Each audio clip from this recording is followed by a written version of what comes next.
I always thought I was pretty good at handling fear. That was until I tried the new virtual reality game, Night Abyss. It promised to push the boundaries of terror, and I was eager to test my mettle.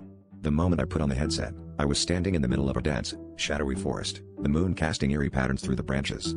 The game developers boasted about their hyper-realistic graphics and soundscapes. They weren't exaggerating. I could hear every rustle of leaves, every distant, haunting howl.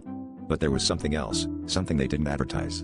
A voice, barely a whisper, started calling my name. It was just the game, I told myself. Just the game. Days blended into nights as I played, the lines between the virtual world and my own began to blur. The forest was always there, waiting for me. The voice grew louder each time I entered the game, and soon, it started following me outside the headset. I heard it while making coffee, walking to work, even in the shower. I shrugged it off as an overactive imagination, but when I saw the forest's twisted trees and the reflection of my bathroom mirror, I couldn't ignore it any longer. Was I losing my mind, or was the game seeping into my reality? I decided to stop playing, hoping to regain a sense of normalcy. But the forest had other plans. It appeared in my dreams, its shadows creeping into every corner of my subconscious. The voice was insistent now, no longer a whisper but a sinister chant. My nights were plagued with visions of eyes watching me from the darkness, and I woke with scratches on my arms, as if I'd been clawed by unseen creatures.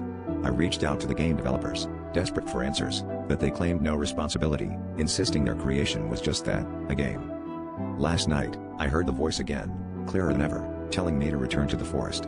I tried to resist, but an inexplicable force compelled me to put the headset back on. Once inside, the world around me shifted. The forest was no longer a virtual landscape but a living, breathing entity. I felt the chill of the wind, the dampness of the soil beneath my feet. The voice was everywhere, surrounding me, closing in. And then I saw it, my own face, staring back at me from the shadows, eyes wide with terror. I understood then that the game was never meant to simulate fear, it was meant to trap me within it, forever.